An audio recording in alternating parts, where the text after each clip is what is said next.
ونسلم على سيدنا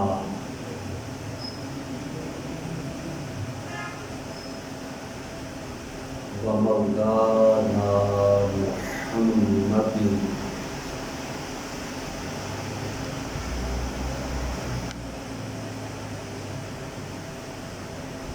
رسوله النبي الأمين المكين الحنين الكريم الرؤوف الرحيم أما بعد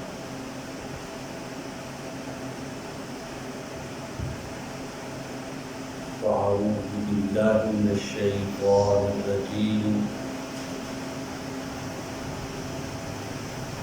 بسم الله الرحمن الرحيم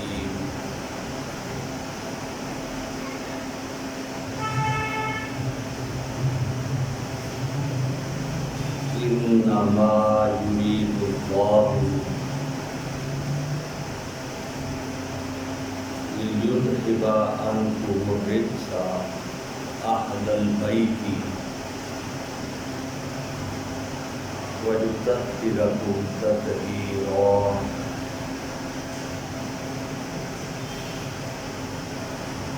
صدق الله مولانا العظيم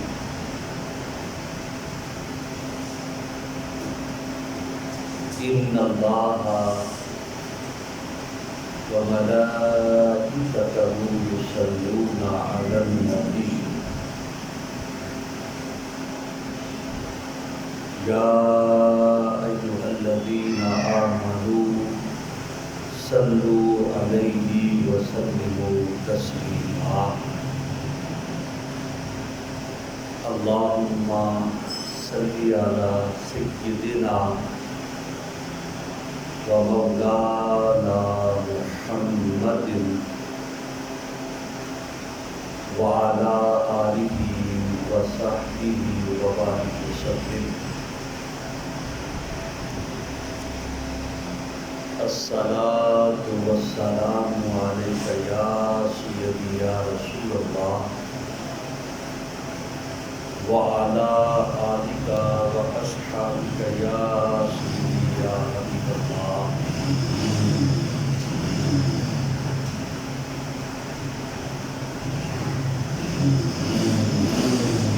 حاضر الوقار اللہ جل شانہ کا بے حد و حساب شکر اور احسان عظیم ہے جس کی توفیق اور کرم سے جمعہ المبارک کی پیاری ساعتیں گھڑیاں ہمارے نصیب میں آئیں اور ہم اللہ کی حضور حاضری کے لیے آئے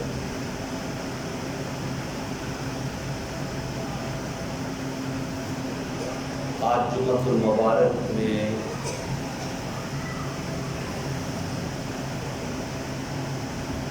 اہل بیت کی عظمت شان مرتبہ مقام اور اہل بیت سے محبت کی چند باتیں عرض کروں گا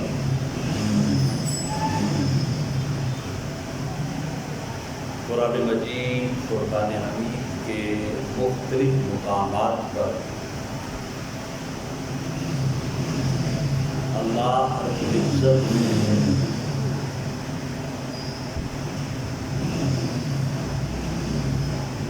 اہل بیت کا ذکر کیا ہے۔ ان آیات میں سے ایک آیت مقدسہ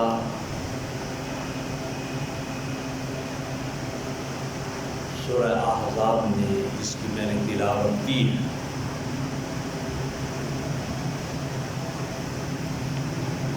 جس میں رب کائنات نے اہل بیت کا ذکر کیا ہے۔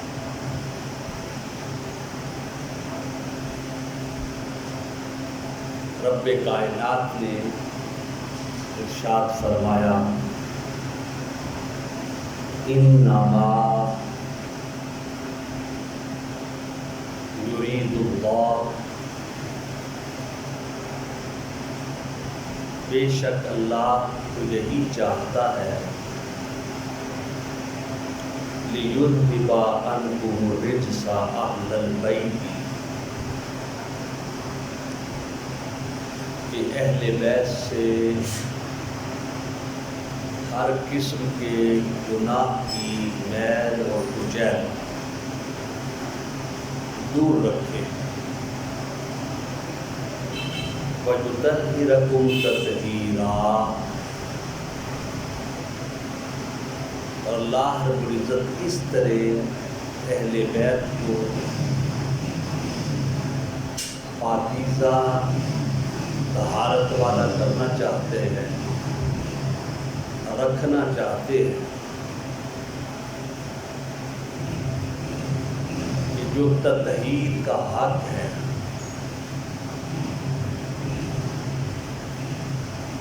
یہ قرآن مجید فرقان حمید کی آیت سورہ احزاب کی 33 نمبر آیت ہے، جس میں اہل بیت کی شان، مرتبہ، مقام اس طرح عیاں ہوتا ہے کہ یہ اللہ رب العزت کی چاہت ہے،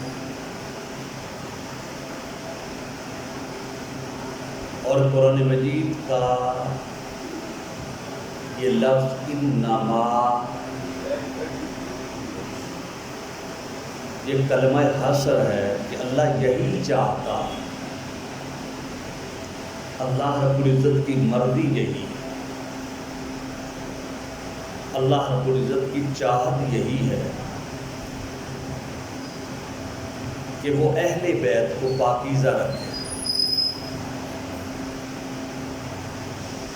اور کامل طہارت والا رکھے۔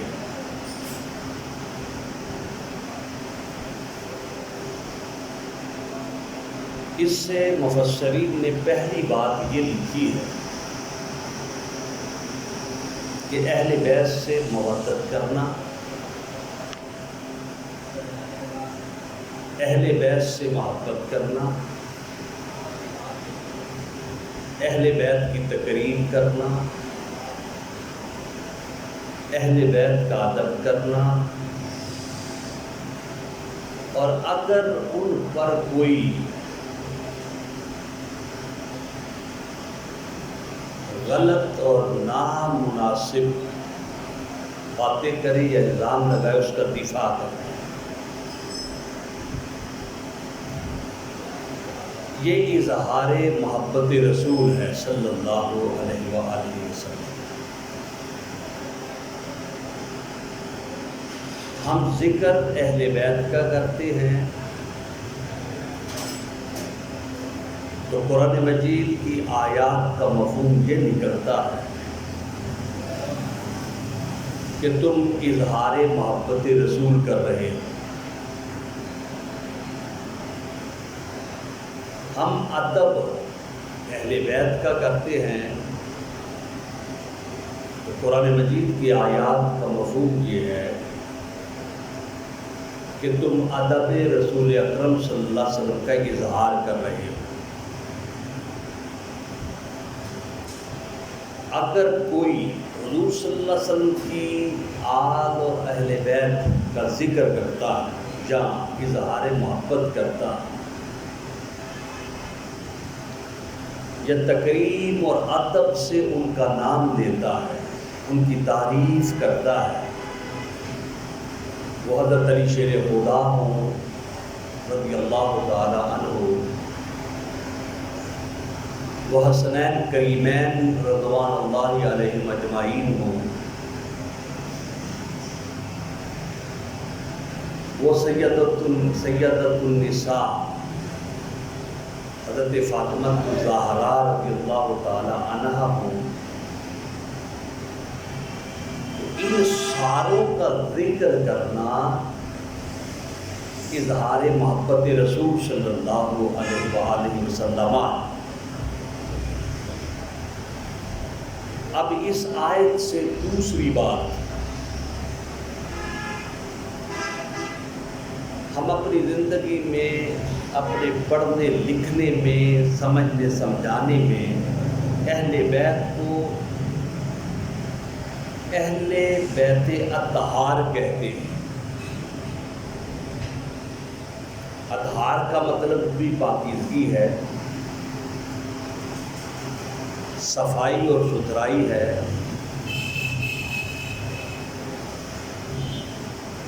یہ جو ہم لفظ بولتے ہیں اہل بیت اطہار،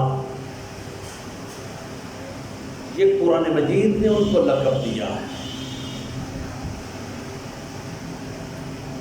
اہل بیت کی شان، مرتبہ اور مقام یہ ہے کہ اللہ رب العزت نے فرمایا وَيُطَهِّرَكُمْ تَطْهِيرًا،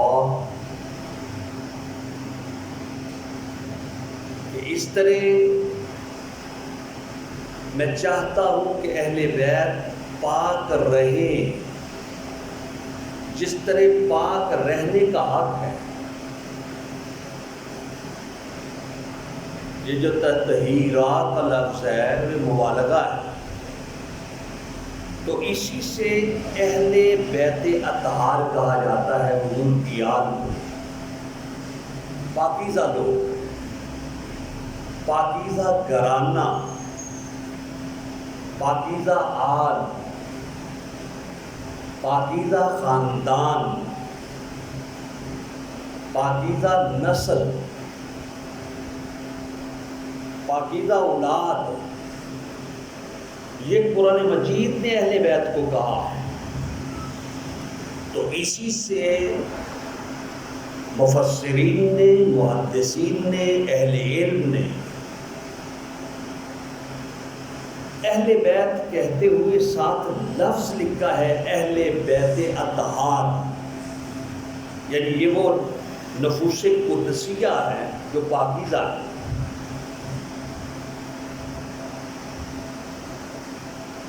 اسی طرح اللہ رب العزت نے تو فرمایا کہ میری تو چاہت ہی یہی ہے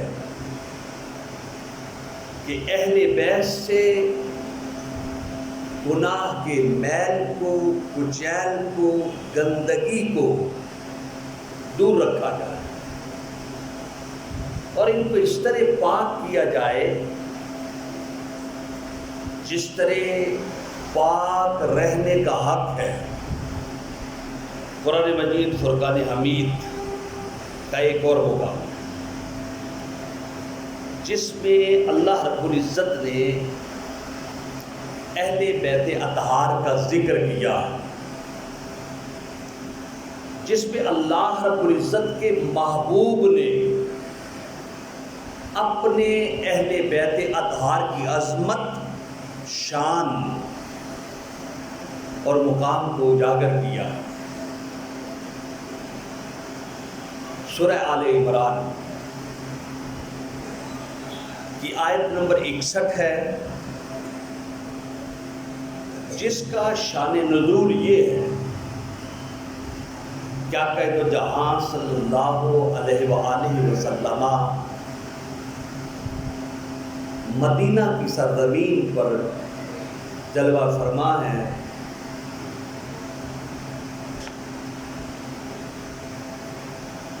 تو نصارہ کا ایک وفد حضور صلی اللہ علیہ وسلم کی بارگاہ میں آیا اور حضور صلی اللہ علیہ وسلم سے تبادلہ خیال نہیں، بحث مباحثہ ہوا۔ آقا دو جہاں صلی اللہ علیہ وسلم نے دلائل دیے، بات کی، مگر انہوں نے کوئی بات نہ مانی۔ اللہ رب العزت نے فرمایا میرے محبوب صلی اللہ علیہ وآلہ وسلم آپ ان کو مباہلہ کل چیلنج کریں، مباہلہ کے لیے ان کو کہیں۔ یہ مباہلہ ہوتا کیا ہے؟ ایک تو ایک دوسرے سے گفتگو کرنا ہے، یہ تبادلہ خیال ہے، پھر ایک اپنے موقف کو ثابت کرنے کے لیے مناظرہ ہوتا ہے، آمنے سامنے لوگ بیٹھ جاتے ہیں، دلائل دیتے ہیں، مگر مباہلہ میں ایسا نہیں ہوتا۔ مباہلہ میں اللہ کی بارگاہ میں دعا کی جاتی ہے۔ وہ دعا یہ ہوتی ہے کہ اگر میں حق پر ہوں تو اللہ میرے ساتھ ہے، اگر تم حق پر ہو تو اللہ تمہارے ساتھ ہے، نہیں تو جو ناحق ہے، حق پر نہیں ہے، اس کا مشاہدہ دنیا دیکھے گی کہ وہ غرق ہو جائے۔ تو آقا دو جہاں صلی اللہ علیہ وآلہ وسلم نے اللہ کے حکم پر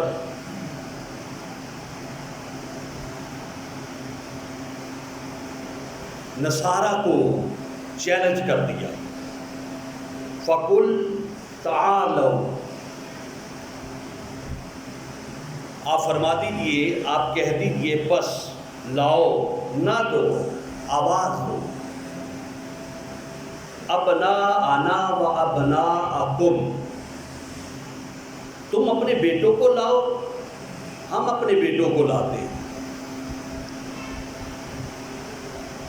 وَنِسَاءَنَا وَنِسَاءَکم، تم اپنی عورتوں کو لاؤ، ہم اپنی عورتوں کو لاتے ہیں، وَأَنفُسَنَا وَأَنفُسَکم، تم اپنی جانوں کو یعنی اپنے وجود کو لاؤ، تم آؤ، اور ہم بھی آتے ہیں، تم بھی آؤ۔ یہ چیلنج ہو گیا۔ نصارہ نے تیاری شروع کر دی، آقا دو جہاں صلی اللہ علیہ وسلم نے بھی تیاری شروع کر دی۔ یہاں سے اہل بیت کی فضیلت، مقام، شان، مرتبہ قرآن مجید سے ثابت ہوتا ہے۔ یہ اللہ کا حکم تھا، عمل تو آقا دو جہاں صلی اللہ علیہ وسلم نے فرمانا تھا۔ کیا ہوا؟ اللہ کے محبوب نے ندعو ابناءنا و ابناءکم، اپنی اولاد کو اکٹھا کرنا تھا، تو میرے مصطفیٰ نے آواز دی، آواز دی۔ کس کو آواز دی؟ حسن مجتبی رضی اللہ تعالی عنہ کو آواز دی، حسین مجتبی رضی اللہ تعالی عنہ کو آواز دی، میرے قریب آ جاؤ۔ بیٹوں کی جگہ پر ان کو بلایا اور یہ ابنائے رسول بن گئے صلی اللہ علیہ وآلہ وسلم۔ قرآن مجید کے لفظ کی روح سے، آیت کی روح سے، تو حضور صلی اللہ علیہ وسلم نے ان کو بلایا بیٹوں کے طور پر۔ قرآن کہتا ہے ابناءنا و ابناءکم، تم اپنے بیٹوں کو لاؤ، میں بھی اپنے بیٹوں کو لاتا ہوں۔ تو ابنائے رسول حسنین کریمین بن گئے، یہ درجہ ہے ان کا۔ تو آقا تو جہاں صلی اللہ علیہ وسلم نے فرمایا وَنِسَاءَنَا وَنِسَاءَكُمْ، آپ نے حضرت فاطمہ الزہرا کو بلایا. حسنین کریمین بھی آ گئے، فاطمہ الزہرا رضی اللہ تعالی عنہا بھی آ گئی. وَأَنفُسَنَا وَأَنفُسَكُمْ، اپنی جانوں کو لاؤ، اپنے وجود کو لاؤ. تو آقا تو جہاں صلی اللہ علیہ وآلہ وسلم نے حضرت علی شیر خدا کو آواز فرمایا میری جان حضرت علی شیر خدا ہے. جو یہاں نفوس کو لانے کا ذکر ہے، اپنے وجود کو لانے کا ذکر ہے، وہاں حضرت علی شیر خدا کو بلایا گیا. میرے مصطفیٰ کریم صلی اللہ علیہ وسلم نے آواز دی دعا رسول اللہ صلی اللہ علیہ وآلہ وسلم علی جا، علی کو آواز دی. وہ فاطمہ تا، فاطمہ کو آواز دی. وہ حسنہ، حسن علیہ السلام کو آواز دی. وہ حسینہ، حضرت امام حسین مجتبیٰ کو آواز دی. جب سارے اکٹھے ہو گئے، میرے مصطفیٰ کریم صلی اللہ علیہ وآلہ وسلم نے حضرت حسن مجتبیٰ کو دیکھا، حسین مجتبیٰ کو دیکھا، فاطمہ الزہرا کو دیکھا، حضرت علی شیر خدا کو دیکھا، اپنی آغوش میں لے لیا. اور بعض حدیث میں آتا ہے اپنی کملی میں لے لیا، اپنی چادر میں لے لیا، اپنے جسم کے ساتھ چمٹا لیا اور اللہ رب العزت کی بارگاہ میں آواز دی. پکاری کون سی آواز پکاری؟ اللہم ہؤلاء اہلی، میرے مولا یہ میرے اہل بیت ہے، یہ میرے اہل بیت ہے، یہ میرے اہل بیت ہے. آقا دو جہاں صلی اللہ علیہ وآلہ وسلم نے گویا قرآن نے ان کو اطہار کا لقب دیا، وَيُطَهِّرَكُمْ تَطْهِيرًا، اطہار کا لفظ دیا، پاکیزگی کا لقب دیا، قرآن نے دیا. یہ جو سورہ احزاب کی 33 نمبر میں نے آیت پڑھی، اس میں اطہار کا لفظ جو نکلا ہے وہ اہل بیت کے لیے. سورہ آل عمران کی آیت نمبر 61، اس آیت کو، پہلی آیت کو کہتے ہیں آیت تطہیر، اور دوسری آیت کو کہتے ہیں آیت مباہلہ، جو میں نے وضاحت فرما دی کر دی ہے. تو آیت مباہلہ میں حضور صلی اللہ علیہ وسلم نے سب کو اکٹھا کیا، مگر نصرانیوں نے، عیسائیوں نے مباہلہ سے فرار اختیار کیا. ان سے پوچھا یہ فرار اختیار کیوں کیا ہے؟ کہا دیکھو تو صحیح، محمد الرسول اللہ آ رہے ہیں، ان کے پیچھے دیکھو فاطمہ الزہرا ہیں، ان کے ساتھ دیکھو حضرت علی شیر خدا ہیں، ان کے ساتھ دیکھو حسنین کریمین ہیں.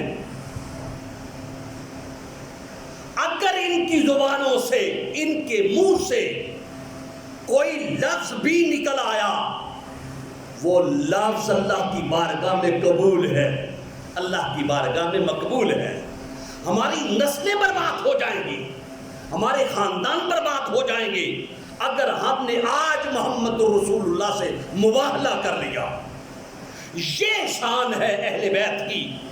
میرے مصطفیٰ نے فرمایا اللہم ہؤلاء اہلی، یہ میرے اہل بیت ہیں، جن میں حضرت علی شیر خدا ہے، فاطمہ الزہرا ہے، حضرت حسن مجتبیٰ ہے، حضرت حسین مجتبیٰ رضی اللہ تعالی عنہ ہے. اس سے شان عیاں ہوتی ہے اہل بیت کی. یہ قرآن مجید فرقان حمید کی دوسری آیت جو ہے آیت مباہلہ، اس میں وجود سب کے الگ الگ ہیں. بھئی ایک ہے، دو ہے، تین ہے، چار وجود ہیں. حضور صلی اللہ علیہ وسلم ملا کے 5 ہے، جہاں سے اہل علم نے 5 تن کا تصور بھی لیا. یہ کوئی فرض واجب کا درجہ نہیں ہے، لیکن ایک اخذ کیا ہے معنی 5 تن کا، کہ یہ نفوس قدسیہ ہیں جن کے بارے میں 5 تن جن کو کہا جاتا. تو اللہ رب العزت کے محبوب صلی اللہ علیہ وآلہ وسلم نے ان کے الگ الگ وجود کو ایک جگہ اکٹھا کیا، کثرت کو واحد میں کر دیا اور فرمایا لوگوں، اللہ رب العزت نے اطہار کا لفظ دیا ہے، میں نے ان کو اپنی جان کا لقب دیا ہے، یہ میرے قریب ہے، یہ میرے وجود کے قریب ہیں، یہ اہل بیت اطہار ہیں. اور حضرت علی شیر خدا کو تو انفسنا و انفسکم میں شامل کیا. یا قائد و جہاں صلی اللہ علیہ وآلہ وسلم نے ان کو وحدت یعنی مرتبہ اہل بیت میں شامل کیا اور اللہ کے حکم سے کیا. اسی طرح اللہ رب العزت کے محبوب صلی اللہ علیہ وسلم نے انہی ذوات کو، اہل بیت اطہار کو مدار ایمان بھی فرمایا ہے. یہ ایمان کا جز ہے، ان کے بغیر ایمان مکمل نہیں ہوتا. آقا دو جہاں صلی اللہ علیہ وسلم نے فرمایا الفاطمہ بدعۃ منی، فرمایا لوگوں میری فاطمہ میرے جگر کا ٹکڑا ہے، میرے جسم کا حصہ ہے. جگر کا ٹکڑا، جسم کا حصہ، میری روح ہے، میری جان ہے. مگر یہاں ایک سوال پیدا ہوتا ہے، ہم بھی تو اپنے بچوں کو جان کہہ دیتے ہیں، ہم بھی تو اپنے پوتوں کو جان کہہ دیتے ہیں، روح کہہ دیتے ہیں، پھول کہہ دیتے ہیں. ہو سکتا ہے یہ ہمارے جذبات ہیں اور حقیقی جذبات ہیں. ہو سکتا ہے ہم ان اولاد کا دل خوش کرنا چاہیں، یا اظہار محبت ہے اور ہر ایک میں ہے. وہ اپنے بیٹے بیٹی سے، پوتے پوتی سے محبت کرتا ہے، تو یہ اظہار محبت کے القابات ہیں، ہمارے جذبات ہیں. اور ان کو خوش کرنے کا ایک طریقہ ہے کہ ہم بڑے بڑے لفظ بھی بول دیتے ہیں، مگر ہمارے لفظوں کی حیثیت کیا ہے اور مصطفیٰ کریم کے جذبات کی اور ان کے اظہار محبت کی حیثیت کیا ہے. ہم تو صرف یہاں تک محدود رہ جائیں گے کہ ہم اظہار محبت کر رہے ہیں، ہمارے جذبات کا اظہار ہو رہا ہے اور ہم کسی بچے کو خوش کر رہے ہیں، مگر محمد الرسول اللہ صلی اللہ علیہ وسلم کا اظہار محبت، جذبات، دلوں کو خوش کرنا صرف یہاں تک محدود نہیں ہے. میرے مصطفیٰ کا فعل، میرے مصطفیٰ کا قول، میرے مصطفیٰ کا حال کائنات میں مسلمانوں کے لیے شریعت کا درجہ رکھتا ہے، شریعت کا درجہ رکھتا، قانون کا درجہ رکھتا. یہ تو قانون بن گیا، یہ قانون بن گیا کہ فاطمہ الزہرا حضور صلی اللہ علیہ وسلم کی روح ہے، جان ہے، جسم کا ٹکڑا ہے، جگر کا ٹکڑا ہے. حسنین کریمین کے بارے میں میرے مصطفیٰ نے فرمایا لوگوں سنو، جو ان سے محبت کرتا ہے وہ مجھ سے محبت کرتا ہے، جو ان سے بغض رکھتا ہے وہ مجھ سے بغض رکھتا ہے. اسی طرح اللہ رب العزت کہ محبوب نے حضرت علی شیر خدا کے حوالے سے بہت سی باتیں کی ہیں. من کنت مولا فہذا علی مولاہ. یہ جو مقام غدیر پر آقا دو جہاں صلی اللہ علیہ وآلہ وسلم کا قول مبارک اور حدیث مبارکہ، آپ نے محبت سے ہاتھ تھام کر حجت الوداع کی واپسی پر غدیر قوم اس مقام پر آپ نے حضرت علی شیر خدا کا ہاتھ اٹھایا تھا. فرمایا جس کا میں مولا ہوں اس کے علی مولا ہے. مولا کا مطلب مددگار بھی ہے، یہ محبت سے بھی ہے کہ جس کا میں مددگار اس کے علی مددگار ہے. اور رہتی دنیا تک فرمایا مومنین کو. بہت سی باتیں ہیں، سینکڑوں احادیث ہیں اس پر. حضرت علی شیر خدا کی شان میرے مصطفیٰ کی وجہ سے ہے. حضرت فاطمہ الزہرا کی شان بھی مصطفیٰ کی وجہ سے ہے. حسنین کریمین کی شان بھی مصطفیٰ کریم صلی اللہ علیہ وسلم کی وجہ سے ہے. یہ طریقہ غلط ہے کہ کوئی اٹھ کر یہ کہے، یہ بات کرے کہ اہل بیت کے افراد کی وجہ سے مصطفیٰ کی شان ہے. نادا یہ غلط ہے. مصطفیٰ کی وجہ سے ساری شانیں ہیں، سب کو شانیں ملی ہیں. صحابہ کو بھی شان حضور کی ذات کی وجہ سے ملی، اور حضور کو ذات اللہ کی شان اللہ نے بنائی ہے. یہ ترتیب رہنی چاہیے، ورنہ کئی لوگ اہل بیت کی محبت میں اتنا مبالغہ کریں گے، صحابہ کی محبت میں اتنا مبالغہ کریں گے. اگر صحابہ کی محبت ہے اہل بیت کی محبت کو چھوڑ دیں گے. اگر اہل بیت کی محبت ہے تو صحابہ کی محبت کو چھوڑ دیں گے. صحیح عقیدہ یہ ہے اللہ رب العزت نے ساری شان مصطفیٰ کو عطا کی، اور مصطفیٰ کے قرب کی وجہ سے ہر ایک کو شان عطا فرمائی. یہ عقیدہ درست ہے. آقا دو جہاں صلی اللہ علیہ وآلہ وسلم نے فرمایا لوگو اللہ کی عبادت کرو، اللہ سے محبت کرو. یا رسول اللہ کیوں؟ فرمایا مولا نے تمہیں محبت اتنی نعمتیں نہیں عطا کی، اتنی نعمتیں عطا کی ہیں اللہ نے. کبھی غور تو کر بندے، تجھے بن مانگے اللہ نے کیا کیا عطا کیا ہے. بن مانگے عطا کیا. کیا اس سٹیٹس کا تو ہے جو اللہ نے تمہیں عطا کیا ہے؟ کہ اس مقام کا تو ہے؟ اگر تو اپنی محنت کا ذکر کرتا ہے، علم کا ذکر کرتا ہے، پریکٹیکل وزڈم کا ذکر کرتا ہے تو اس قابل ہے.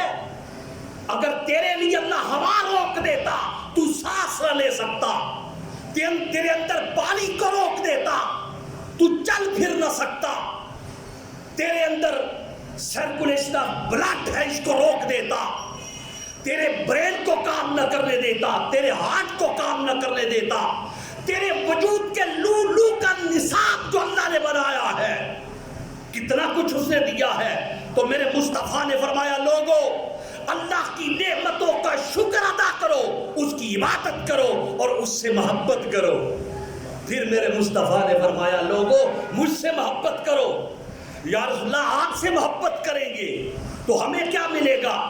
تو رب کائنات کے محبوب نے فرمایا جب تم لوگ مجھ سے محبت کرو گے، یاد رکھو جس نے مجھ سے محبت کی اسے اللہ کی محبت مل جاتی ہے.